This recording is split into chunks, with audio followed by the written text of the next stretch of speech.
قوت عشق سے ہر پست کو بالا کر دے، قوت عشق سے ہر پست کو بالا کر دے، دہر میں اس میں محمد سے اجالا کر دے۔ آج کی ہماری اس نشست کا خلاصہ یہی ہے۔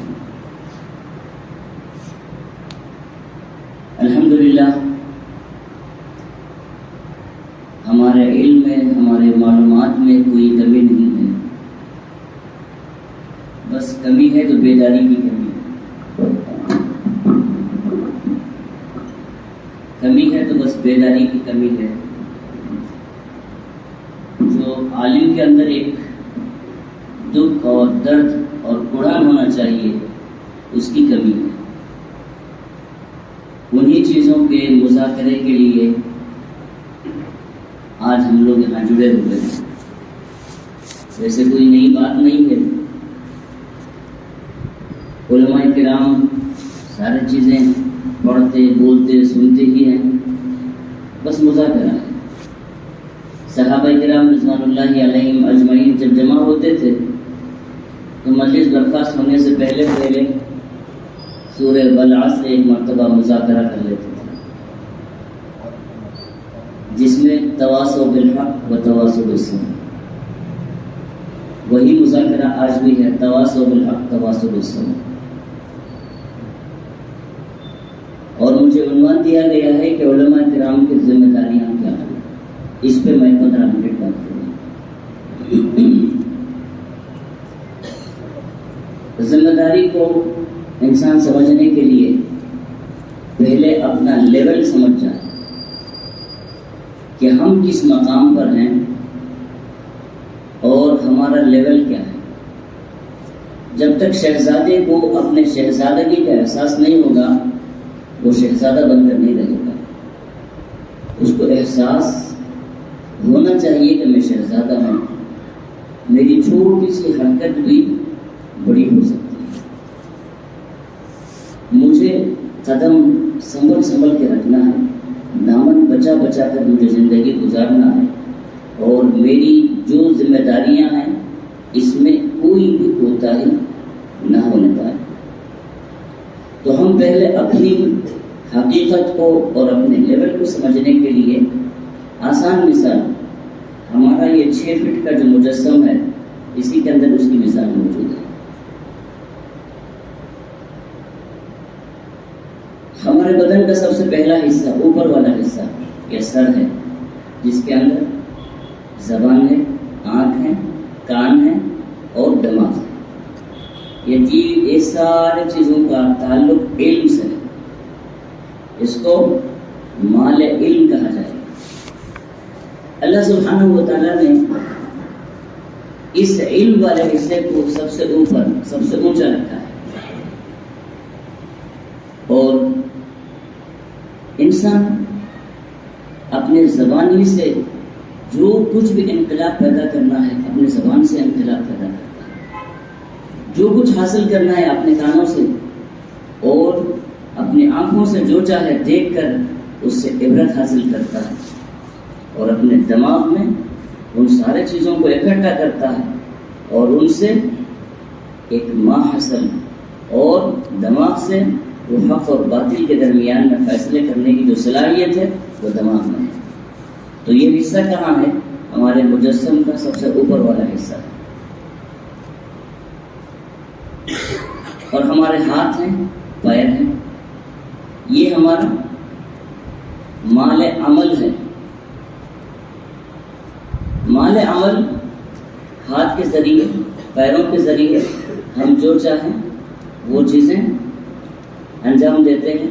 اچھے کام کیے تو اس کے نقوش چھوڑے، اگر برے کام کیے تو اپنی آخرت برباد کیے۔ لیکن باصورت یہ مال عمل ہے۔ اور دل ہے ایک ضروری چیز، معدہ ایک ضروری چیز، پھیپھڑے ایک ضروری چیز، گردے ایک ضروری چیز۔ جتنے بھی چیزیں ہیں اس پیٹ کے اندر ہیں، ان میں کسی ایک چیز میں بھی خرابی آ جائے تو پھر ہماری زندگی دوبھر ہو جاتی ہے۔ اس کو یہ مال خزانہ ہے، مال خزینہ۔ تو اسے معلوم ہوا کہ یہ مال خزینہ جتنے دولت مند لوگ ہیں یہ بھی تابع ہیں علماء کے، اوپر والا جو مال علم ہے اس کے تابع ہے، اور اسی مال علم کے تابع یہ مال عمل بھی ہے۔ تو کسی بھی کام کے لیے علماء کی سب سے پہلے ضرورت ہے، پھر علماء کے محنت رنگ لانے کے لیے عوام کی ضرورت ہے، اور عوام اور علماء یہ دونوں کے لیے عمائدین کی اور مالداروں کی، ان سارے لوگوں کی ضرورت ہے۔ تو یہ ہمارا ایک چھوٹا سا مجسم یہ پورے طریقے سے بتا رہا ہے۔ تو جیسے عزت ہمیں ملی ہے تو اسی سر سے، آنکھوں سے، کانوں سے، اگر آنکھ نہ دیکھیں نابینا ہے، کان نہ سنے تو بہرا ہے، زبان نہ بولے گونگا ہے، یہی ایسے ہی طریقے اگر دماغ کام نہ کرے مجنون ہے، انہی چیزوں سے ہمیں عزت ملی ہے۔ ویسے ہی ساری کائنات کے اندر، دنیا کے اندر اگر عزت ہے تو علماء کی وجہ سے عزت ہے۔ حسن بصری رحمۃ اللہ علیہ فرماتے ہیں اگر علماء کرام دنیا میں نہ ہو تو پھر انسانوں کی حالت جو ہے وہ بالکل گدھوں جیسے، درندوں جیسے ہے۔ انسانیت کے جو سبق ملا ہے یہ علماء کرام سے ملا ہے۔ کیوں؟ اس لیے کہ یہ علماء والی ذمہ داری انبیاء والی ذمہ داری ہے۔ سرکار دو عالم صلی اللہ علیہ وسلم نے فرمایا علماء و امتی کانبیاء بنی اسرائیل۔ اگر میں اس پہ چلے جاؤں تو ایک لمبی بحث ہو جائے گی، کیونکہ عنوان بہت بڑا دیا گیا ہے، وقت بہت مختصر دیا گیا ہے۔ اس کے اندر جاؤں تو ایک بہت بڑا مزیدار واقعہ ہے جو حضرت حکیم الاسلام قاری طیب صاحب رحمۃ اللہ علیہ نے واقعہ بیان کیا ہے، لیکن اب ذہن میں وہ بات آ رہی ہے، لیکن میں اس میں چلے جاؤں تو پھر یہ چیزیں چھوٹ جائیں گی، میں اشارے سے آگے بڑھتا رہوں گا۔ تو علماء امتی کانبیاء بنی اسرائیل، یہ امت کے جو علماء کرام ہیں یہ بنی اسرائیل کے انبیاء والے جو خدمات ہیں وہ خدمات انجام دے رہے ہیں۔ تو آج ہمارا جو لیول ہے یہ دنیا میں سب سے اوپر والا عمل ہے، ہماری ہی وجہ سے یہ کائنات چل رہی ہے، ہم نہ ہوں تو پھر یہ دنیا تاریخ ہے۔ کیوں؟ رسول اکرم صلی اللہ علیہ وسلم نے فرمایا العلم نور، علم جو ہے یہ نور ہے، تو اس کا دوسرا معنی کیا ہوا؟ علم نہ ہو تو نور بھی ختم ہے۔ اور قرآن کریم نے کہا وما يستوي الأعمى والبصير ولا الظلمات ولا النور ولا الظل ولا الحروب ولا الأحياء ولا الأموات۔ انہی چیزوں کے اندر بہت بڑا سبق ہے۔ فرمایا گیا کہ بینا اور نابینا دونوں برابر نہیں ہو سکتے۔ اس کا کیا مطلب ہوا؟ جس کو اللہ تعالیٰ نے بینائی دی ہے وہ اگر نابینا کو بھٹکتے ہوئے دیکھ کر بھی خاموش ہے، اور اس کو گڑھے میں گرتے ہوئے دیکھ کر بھی خاموش ہے، آگ میں گرتا ہوا دیکھ کر بھی خاموش ہے، دنیا کہے گی کہ یہ کیسا انسان ہے، یہ انسان نہیں، یہ جانور ہے، اپنی بینائی سے کوئی فائدہ نہیں ہے۔ تو اس کا معنی یہ ہوا کہ عالم ہونے کے باوجود کوئی آدمی گمراہ ہو رہا ہے، گمراہی سامنے آ رہی ہے، اس وقت ہماری خاموشی یہ بہت بڑا ہمارا گناہ ہے، یہ ہماری غیر ذمہ داری ہے۔ اللہ تعالیٰ نے جب علم دیا ہے تو اس علم کے ذریعے ہماری جو ذمہ داریاں ہیں ان ذمہ داریوں کو سمجھنا چاہیے، اس کے لیے ہمارے اندر ایک اڑن پیدا ہونا چاہیے۔ فرمایا ولا الظلمات ولا النور، اندھیری اور اجالا دونوں برابر نہیں ہو سکتے ہیں۔ علماء اجالا ہے، جہالت اور باطل فرقے یہ سب کے سب اندھیری ہیں۔ ولا الظل ولا الحرور، سایہ اور دھوپ دونوں برابر نہیں ہو سکتے ہیں۔ دھوپ میں تپنے والے یہ گمراہ فرقے ہیں، اور حق مذہب اور دین اسلام پر جمے رہنے والے یہ جو ہے سائے میں ہیں۔ تو کسی کو دھوپ میں تپتا ہوا دیکھ کر خاموش ہو جانا یہ انسانیت کا تقاضا نہیں ہے، غلط ہے۔ ولا الاحیاء ولا الاموات، مردے اور زندے دونوں برابر نہیں ہو سکتے ہیں۔ مردوں کو ہم نے دیکھا کہ ان کی حالت ابتر ہوتی جا رہی ہے، وہ کپڑوں سے بھی ننگے ہیں، اور زندہ اس کو دیکھ کر ننگا چھوڑ کے جا رہا ہے، لوگ کیا کہیں گے، کیسا بے غیرت انسان ہے۔ ایک بھائی مرا پڑا ہوا ہے، اس کو کپڑے تک نہیں پہنا رہا ہے، اس کو کفن تک نہیں دے رہا ہے، یہ انسانیت کے خلاف ہے۔ قرآن کریم انہی مثالوں سے ہمیں سمجھانے کی کوشش کرتا ہے۔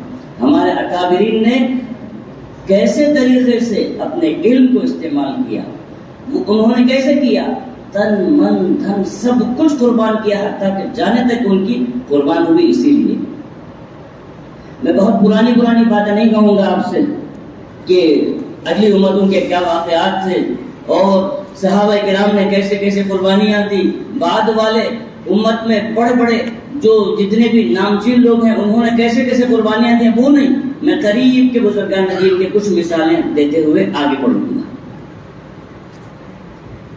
خاندان ولی اللہ کے روشن چشم چراغ شاہ اسماعیل شہید رحمت اللہ علیہ، جن کی شہادت ہوئے ابھی 200 سال پورے نہیں ہوئے ہیں، 1246 بالکوٹ میں حضرت کی شہادت ہوئی تھی، آج 1444 اور 2 سال باقی۔ قریب کے واقعات بیان کرتا ہوں۔ حضرت کے اندر وہ کیا کڑھن، وہ کیا دکھ اور کیا درد تھا ختم نبوت کے تعلق سے، اور رسول اکرم صلی اللہ علیہ وسلم پر کچھ تھوڑی سی بھی آنچ آ جائے، جو ہم صحابہ کرام کے اندر جو جوش و جذبے دیکھتے ہیں، قریب کے علماء کرام کے اندر بھی وہ جذبوں کی مثال ہے۔ واقعات میں لکھا ہوا ہے، شاہ اسماعیل شہید رحمۃ اللہ علیہ بالکوٹ میں جنگ کرتے کرتے کرتے ایک ایسا بھی موقع آ گیا کہ چاروں طرف سے کافروں کے نردے میں ہیں، کافروں کے نردے میں ہیں، اور چاروں طرف سے تلوار آپس ہوتی گئی ہے، اور حضرت کی تلوار اپنے مٹھی میں مضبوطی سے پکڑے ہوئے ہیں۔ سامنے ایک کافر جو ہے نبی کریم صلی اللہ علیہ وسلم کے تعلق سے ناشائستہ باتیں کہہ رہا ہے۔ حضرت کو وہ باتیں سن نہیں سکتے تھے، اور ادھر حال یہ ہے کہ چاروں طرف سے تلواریں اٹھی ہوئی ہیں، اب اور تب وار ہونے والا ہے۔ آپ آسمان کی طرف سر اٹھا کے کہتے ہیں کہ یا اللہ یہ چیزیں میں سن نہیں سکتا ہوں، مجھے اتنی مہلت دے، مرنا تو ہے، شہید ہونا تو ہے، لیکن اتنی مہلت دے کہ جو آپ علیہ الصلوۃ والسلام کے تعلق سے گندی باتیں کہہ رہے ہیں میں اس کی زبان کو کھینچ دوں یا اس کا کام تمام کر دوں، تب جا کر میں شہید ہو جاؤں گا۔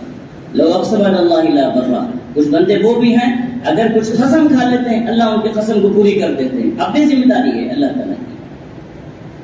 تو واقعات موجود ہیں آج بھی کتابوں کے اندر، وہ زینت بنے ہوئے ہیں کہ شاہ اسماعیل شہید رحمۃ اللہ علیہ ابھی سر اٹھا کے دعا کرنے لگے، ادھر یہ ہوا کہ ایک کافر کی تلوار حضرت کے حلق پہ چلی اور بدن سے سر تن سے جدا ہو کے نیچے پڑا، اور حضرت دھڑام سے نیچے گرے، لیکن تلوار کی تھام جو ہے ابھی مضبوط جمی ہوئی ہے ہاتھ سے، فوارے خون کے پھوٹ رہے ہیں۔ اچانک لوگوں نے دیکھا کہ جو جسم میں پتھر نیچے پڑا تھا وہ اٹھ کے کھڑا ہو گیا۔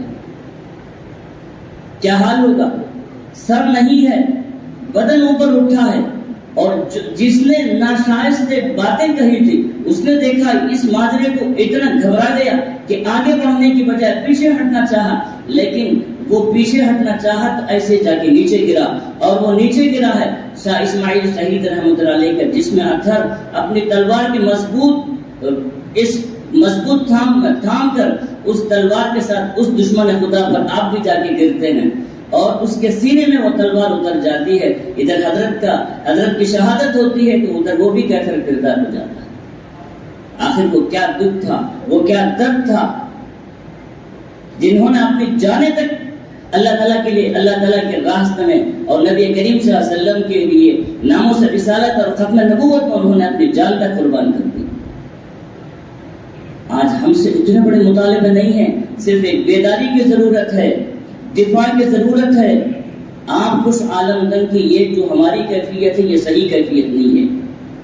جو فتنے جنم لے رہے ہیں، آج ہمیں یہ چھوٹے چھوٹے چنگاریاں نظر آ رہی ہیں، چھوٹے چھوٹے فتنے نظر آ رہے ہیں، ان چیزوں میں اگر ہم خاموش رہ جائیں گے تو کل یہ چیز ایسے آگے بڑھے گی کہ ہماری نسل کو بھی مجروح کر کے رہے گی، یہ زہر ہماری نسلوں کو بھی مسموم کر کے رہے گی، اور اس وقت حال ہمارا اس وقت کیا ہوگا؟ اب پچھتائے کیا بوت ہے، چل گئی چڑیا کھیت، یہی حال ہوگا۔ جب یہ فتنے بڑھ جائیں گے اس وقت ہم کچھ نہیں کر سکتے۔ ہمارے اکابرین نے اس طریقے سے اپنی ذمہ داری کو نبھایا۔ حضرت گنگوہی رحمۃ اللہ علیہ کی طرف سے مفتی محمود حسن گنگوہی رحمۃ اللہ علیہ کے نام سے اکابرین ہمارے تب سے ذکر کر رہے ہیں۔ ایک واقعہ میں بھی ایسے ہی اس نام کے ساتھ میں بھی اس سعادت میں شامل ہونا چاہتا ہوں۔ حضرت گنگوہی رحمۃ اللہ علیہ کو کیا چیز کی کمی تھی؟ دیوبند مدرسہ ہے، شاگردوں کی کوئی کمی نہیں ہے، عقیدت مندوں کی کوئی کمی نہیں ہے، جو ذمہ داری ہے وہ سر پہ ہے، اتنی بڑی ذمہ داری ہے۔